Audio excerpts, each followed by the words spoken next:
Thyroid ಇರೋರು ಮೆಂತೆಕಾಳು ನೀರು ರೂಪದಲ್ಲಾದರೂ ತೊಗೊಳ್ಳಿ, ಅಥವಾ ಮೆಂತೆಕಾಳು ಪುಡಿ ಮಾಡಿಟ್ಕೊಂಡು ಅದನ್ನು ನಿಮ್ಮ ಆಹಾರದಲ್ಲಿ ಬಳಸಿ.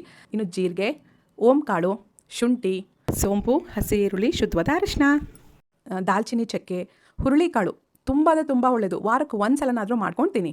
ಶುದ್ಧವಾದ ನಾಟಿ ಹಸುವಿನ ತುಪ್ಪ, ಏಟು ಕೌಗಿ ನಿಮ್ಮ ಆಹಾರದಲ್ಲಿ ಬಳಸಿ. 1 ರಿಂದ 2 ಸ್ಪೂನಷ್ಟು ಬಳಸಿ. ಜೊತೆಗೆ ಸೀಸನಲ್ಲಿ ಸಿಗುವಂಥ ಹಣ್ಣುಗಳು, unseason fruits, foreign fruits, dragon fruit, kiwi fruit, blueberry, ಎಂತೆಂಥ ಬೆರಿಗಳು ಯಾವುದೂ ಬೇಡ. ನಮ್ಮ ಸುತ್ತಮುತ್ತ ನಮ್ಮ ರಾಜ್ಯದಲ್ಲಿ ಬೆಳೆಯುವಂತಹ ಸೀಸನಲ್ ಹಣ್ಣುಗಳನ್ನ ತಿನ್ನಿ. ಇನ್ನು ಏನು ತಿನ್ನಬಾರ್ದು ಗೊತ್ತಾ? ತುಂಬ ಜನ ಗೊತ್ತು, ಆದರೂ ತಿಂತಾನೇ ಇರ್ತಾರೆ.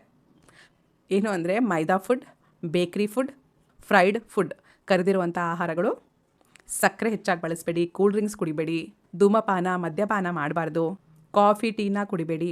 ಮೇಯ್ನಾಗಿ ಅಯೋಡೈಸ್ಡ್ ಸಾಲ್ಟ್ ಅಂತ ಸಿಗುತ್ತಲ್ವ, ಅದನ್ನು ಬಳಸೋಕೆ ಹೋಗಬೇಡಿ. ಥೈರಾಯ್ಡ್ ಇರೋರು ಅದ್ರ ಬದಲು ಸೈಂಧವ ನಮಕ್ ಅಂದರೆ ಸೈಂಧವ ಲವಣ ಅಂತ ಉಪ್ಪು ಸಿಗುತ್ತೆ, ಅಥವಾ ಅನ್ರಿಫೈನ್ಡ್ ಸೀ ಸಾಲ್ಟ್ ಸಿಗುತ್ತೆ. ಇವೆರಡರಲ್ಲಿ ಯಾವುದನ್ನಾದರೂ ಬಳಸಿ. ಅಯೋಡೈಸ್ಡ್ ಸಾಲ್ಟ್ ಮಾತ್ರ ಬೇಡ. ಸೋಯಾ ಪ್ರಾಡಕ್ಟ್ಸ್ ಸಿಗುತ್ತಲ್ಲ, soya beans, soya chunks, soya milk, ಇವು ಯಾವುದನ್ನು ಬಳಸಬೇಡಿ. ಸೋಯಾ ಪ್ರಾಡಕ್ಟ್ಸ್ನ ಬಳಸೋಕ್ಕೆ ಹೋಗಬೇಡಿ. ಜೊತೆಗೆ ಹೂಕೋಸು, ಎಲೆಕೋಸನ್ನು ಆದಷ್ಟು ಅವಾಯ್ಡ್ ಮಾಡಿ. ತಿನ್ನಲೇಬೇಡಿ ಅಂತಲ್ಲ, ತಿಂಗ್ಳಿಗೆ ಒಂದು ಸಲ ಲಿಮಿಟಲ್ಲಿ ಬೇಕಾದ್ರೆ ತಿನ್ಬೋದು. ಚೆನ್ನಾಗಿ ಬೇಯಿಸ್ಕೊಂಡೇ ತಿನ್ನಬೇಕು. ಹಸಿಯಾಗಿ ಮಾತ್ರ ತಿನ್ನಕ್ಕೆ ಹೋಗಬೇಡಿ. ನಿಮ್ಮ ಆಹಾರ ಪದ್ಧತಿನ ಚೇಂಜ್ ಮಾಡ್ಕೊಳ್ಳಿ, ಖಂಡಿತವಾಗ್ಲೂ ಥೈರಾಯ್ಡ್ ಕಡಿಮೆ ಆಗೋಗುತ್ತೆ.